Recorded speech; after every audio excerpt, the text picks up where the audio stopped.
सोच के देखिए, दिसंबर 2025 भारत की सबसे बड़ी एयरलाइन इंडिगो अचानक से जमीन पर आ गई। एयरपोर्ट्स पर बस केओस था, हजारों पैसेंजर्स फंसे हुए थे और सबके दिमाग में एक ही सवाल घूम रहा था, आखिर हुआ क्या। चलिए पर्दा उठाते हैं इस मिस्ट्री से और समझते हैं कि कैसे एक छोटा सा सुरक्षा नियम एक पूरे सिस्टम को अचानक बंद कर सकता है। ये संकट सिर्फ नंबर्स का नहीं था, बल्कि लोगों की कहानियों का था। पैसेंजर्स के लिए तो ये किसी बुरे सपने से कम नहीं था। फ्लाइट्स पहले घंटों लेट हुई और फिर अचानक कैंसिल। किसी की छुट्टियों के प्लान्स, किसी की शादी, जरूरी मीटिंग्स, सब कुछ दांव पर लग गया था। एयरपोर्ट्स पर हजारों बैग्स के ढेर लग गए थे और लोग बस परेशान हो रहे थे अपना सामान ढूंढते हुए। मतलब पूरी तरह से अफरा तफरी का माहौल था।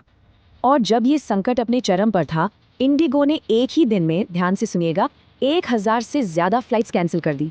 1000 से ज्यादा, ये इतना बड़ा नंबर है कि ये एयरलाइन के रोज के ऑपरेशन का लगभग आधा हिस्सा है।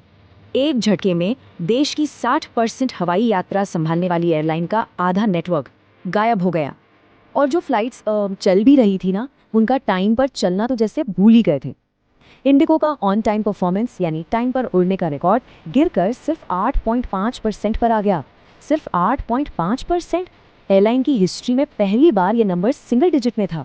इसका सीधा सा मतलब ये हुआ कि 10 में से 9 से ज़्यादा फ्लाइट्स लेट थीं और इससे पूरे देश में देरी की एक चेन बन गई।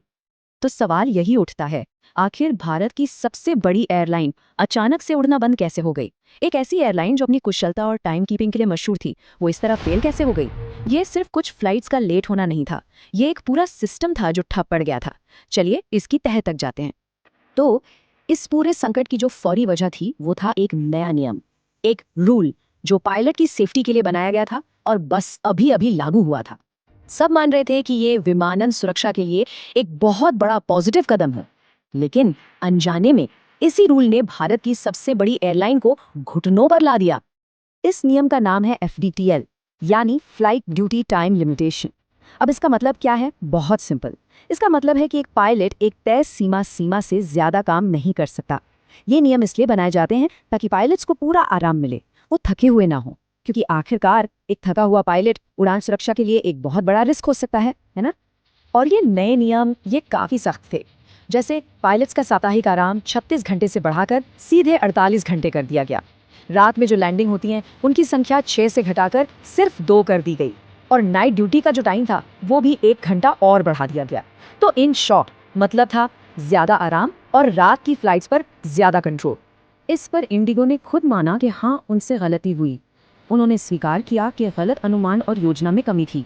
उन्होंने बेसिकली इन नए नियमों के लिए जितने क्रू की जरूरत पड़ने वाली थी उसको काफी कम आंक लिया था। तो जब ये नए नियम लागू हुए, उनके पास उनको फॉलो करने के लिए पायलट्स ही कम पड़ गए। लेकिन ये सिर्फ एक प्लानिंग की गलती नहीं थी, असली प्रॉब्लम इससे कहीं ज्यादा गहरी थी। ये जो पूरा संकट था ना, ये इंडिगो के अपने बिजनेस मॉडल की वजह से इतना बड़ा बना। एक ऐसा मॉडल जिसने उन्हें भारत की सबसे बड़ी एयरलाइन तो बनाया, लेकिन उसी मॉडल ने उन्हें इस तरह के झटकों के लिए बहुत बहुत कमजोर भी बना दिया। देखिए, इंडिगो का मॉडल 4 चीजों पर खड़ा है। पहला, एक ही टाइप का प्लेन इस्तेमाल करना, एयरबस A320। दूसरा, टाइट स्केड्यूल ताकि प्लेन ज्यादा से ज्यादा टाइम हवा में रहे। तीसरा, लीन स्टाफिंग मतलब कम से कम स्टाफ रखना। और चौथा, देर रात की फ्लाइट्स का भरपूर इस्तेमाल करना। ये सब क्यों? सिंपल, लागत कम करने और कुशलता बढ़ाने के लिए। तो ये एक ऐसा मॉडल था जिसे अधिकतम दक्षता के लिए बनाया गया था, बिल्कुल एक घड़ी की तरह जिसे हर सेकंड परफेक्ट चलना है। यहाँ गलती की कोई गुंजाइश ही नहीं थी।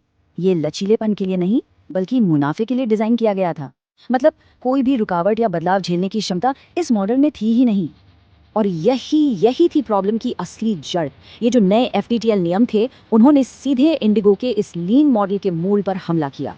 उन्होंने ठीक उन्हीं चीजों को निशाना बनाया जिन पर इंडिगो का मॉडल टिका था, देर रात की उड़ानें और क्रू का अधिकतम उपयोग। अब सोचिए, ज्यादा आराम का मतलब पायलट्स कम फ्लाइट्स उड़ा पाएंगे और रात की फ्लाइट्स पर रोक का मतलब प्लेन जमीन पर ज्यादा देर खड़े रहेंगे। ये इंडिगो के बिजनेस मॉडल पर एक सीधा हमला था।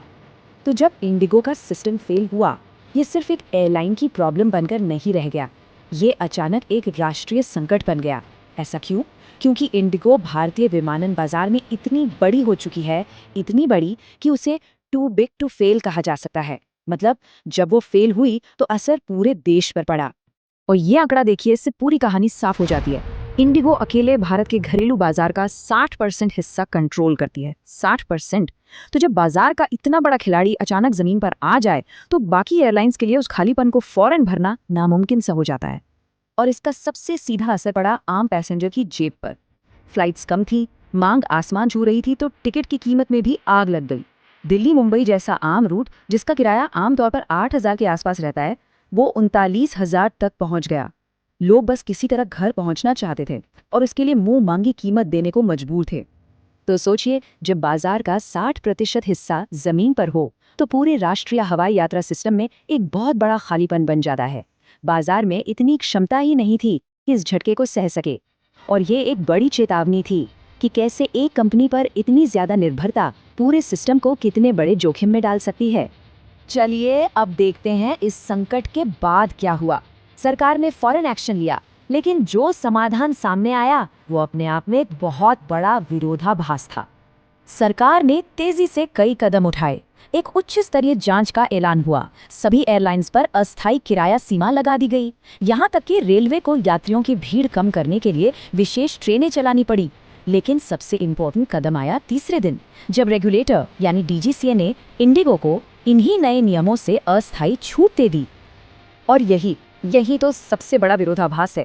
व्यवस्था को बहाल करने के लिए, सिस्टम को वापस पटरी पर लाने के लिए रेगुलेटर को आखिरकार उन्हीं सुरक्षा नियमों को अस्थायी तौर पर वापस लेना पड़ा जिन्होंने ये पूरा संकट शुरू किया था। मतलब सुरक्षा के लिए बनाए गए नियमों को ही सिस्टम बचाने के लिए हटाना पड़ा। और ये पूरा वाकया हमें एक बहुत बड़े सवाल के साथ छोड़ जाता है। जब सुरक्षा नियम जो कि अच्छे हैं एक पूरे सिस्टम को तोड़ दे, तो प्रॉब्लम कहाँ है? नियमों में या उस सिस्टम में? क्या गलती उन नियमों की है या उस सिस्टम की जो इतना नाजुक है कि एक जरूरी सुरक्षा सुधार को भी झेल नहीं पाता?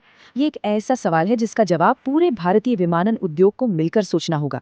यह था आज का डिकोड। अगर आपको वीडियो पसंद आया हो तो कमेंट में बताएं कि नेक्स्ट कौन सा टॉपिक हम 5 मिनट में डिकोड करें। और हाँ, आपका एक लाइक और सब्सक्राइब हमारे नेक्स्ट कंटेंट के लिए डायरेक्ट फ्यूल का काम करता है। मिलते हैं अगले वीडियो में। तब तक stay curious, stay sharp and keep decoding with 5 minute decode.